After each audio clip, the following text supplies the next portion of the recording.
Hey, what's going on, everybody? Welcome back to Ways of the Sith. Thank you for taking time to check out the channel. This week we're going to do something a little different. Instead of doing a bunch of unboxings, we're just going to do a toy haul. I had a great haul this week. Found some really cool things in the wild. And if you guys can notice, there's a new backdrop. That's right, I got an Extreme Sets, another one. This one's the Sector 7 diorama. I will be doing a full review of that by itself so you guys can get a chance to check it out because it's really awesome. But let's start in with what I got for this week. All right, so let's get into some of the pickups that I got. So there was a sale going on at GameStop this week where everything that was in their clearance was an additional 50% off. And thanks to Connor and Vern, I hope you guys are watching, I got into G.I. Joe Classifieds. They suckered me in. I got that Storm Shadow and that Spirit, and they are so cool that I ended up falling down the rabbit hole. So I'm picking up Classifieds now, guys. And these ones I was able to get for a very, very good discount. So I added Lady J and Scarlet to the fold. Two really great figures. Really just loving the accessories. I love how on the Classifieds, instead of doing like a whole new head, they just did the hat piece that swaps out with the hair on it. Really cool figure. I'm looking forward to getting this open and getting it displayed. I still got to get a couple more Classifieds though to bolster up the collection, so then this way I can display it. And I picked up this Scarlet as well.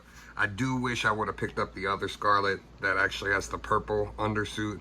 So far, that's the only thing that really bothers me about this figure. The face sculpt is okay. It looks a little more cartoonish, I guess you could say. She looks like happy and cheerful. The movie sculpt is a lot more serious, so I may end up swapping out the heads on them, but I do wish I would have got the purple undersuit as opposed to this one. So if I do find that purple one, chances are I'll be picking it up. So I paid a visit over to my local comic shop this week. He got in a whole collection from somebody that included G.I. Joe Classified, Star Wars Black Series, and a bunch of Marvel Legends. So what I did was I actually brought over a couple Marvel Legends that I had that I was looking to get rid of, and we were able to work out a deal. But I was able to get my hands on the PulseCon Zartan Master of Disguise set. This set is so cool. Really cool. And just swaps around to the different heads.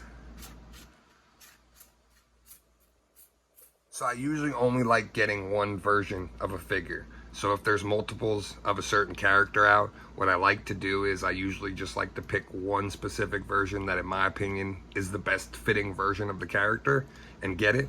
So I was really happy to get my hands on this because in my opinion, this is the coolest Zartan. Comes with everything. It's color changing. Oh man, just look at all this stuff. All these alternate heads, the masks. The Snake Eyes and the Storm Shadow are actually full alternate heads. The skull and the other three faces are like face masks that go over the front, but really cool. I can't wait to get this displayed. I did order the Zorana, so I'm looking forward to starting to put together the Dreadnoughts. So as part of that same deal at my local comic shop, I was finally also able to get my hands on this guy, Hunter from the Bad Batch. Now, those of you that follow me on Twitter know this figure has been elusive. It never hit stores in my area.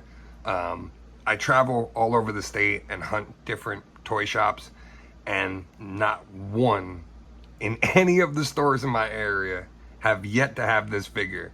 So finally, it was in stock. It came in the collection that the comic shop owner had bought.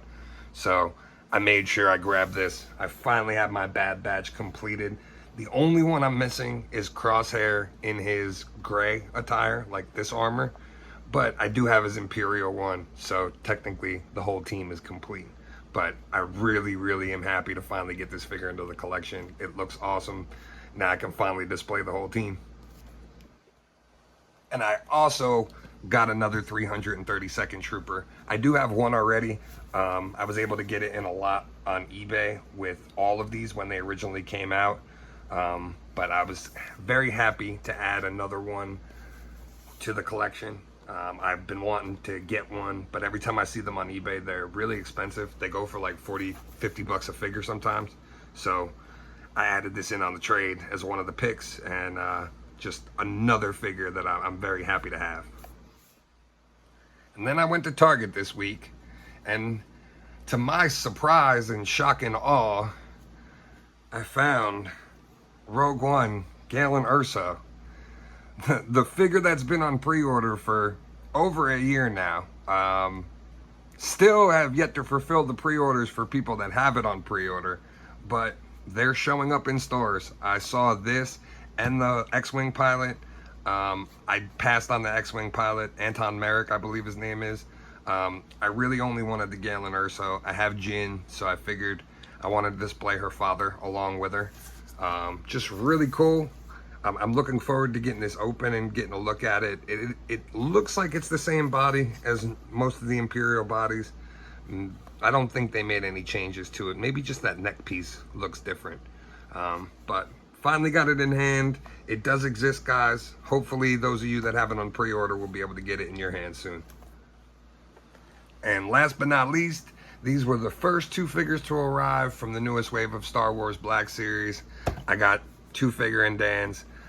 Starting to build my Cantina band. I did order one of the deluxes from Hasbro Pulse, and these were the only 2 figure and Dans that I ordered. So I'll either end up picking up a couple more of these, or what I'd probably do is use some of the characters that don't really fit into other displays just to fill out the rest of the band. These do look really cool though, especially with the different instruments. It's just really cool to finally get some aliens.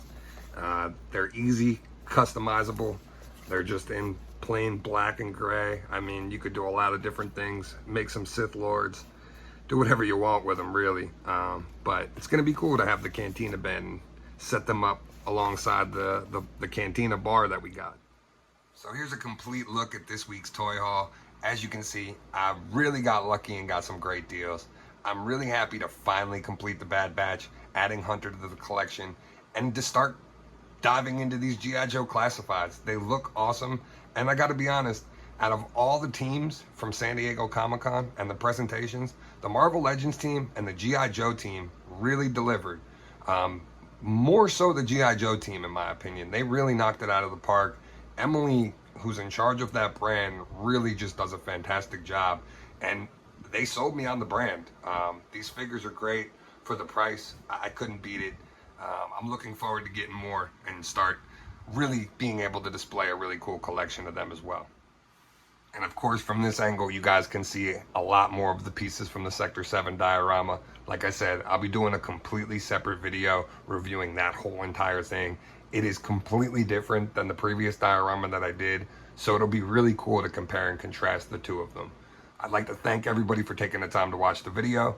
Make sure to like, comment, and subscribe because it really helps get more people to see these. And as always, may the Force be with you.